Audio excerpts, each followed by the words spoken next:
Guys, naa ba kay motor diha guys? Kung wala, pangawat sa. Inigna na kay motor, palit ani guys. Dili nimo boto pero mosirit ning tubig ni basta saksak na sa kuryente diha. Taon ta mo unsa ka kusog awa. Ug naa lagi masunugan siyong silingan ay namo tawag bumbiro ay kamo ray posirit dira. Ingno na nimo nga sir, ay na sir, ana pag-apil na sir, ako na bahala na sir, na ako i-spray. Nya nag brown out man di ay.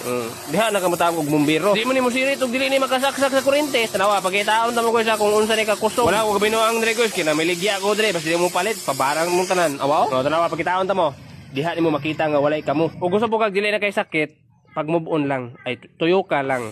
Di na kini sakit. Kining katag namang tubig niya. Mo na pwede na kini uslan si imong mama ibubo siyang bulak. Ug wala kay lingaw, pwede na ka mag-drawing ug heart sa balasan. Purma kay nang heart, oy. Gisprihan akong bulak kay para makita ang kong mama maingon siya na. Hala butana sa kong anak ko, gibubuan man ang bulak. Hoy, ikaw nabuang ka diha. Namubo ka ng bulak bisang gaulan. Nakatok na jud ka ba?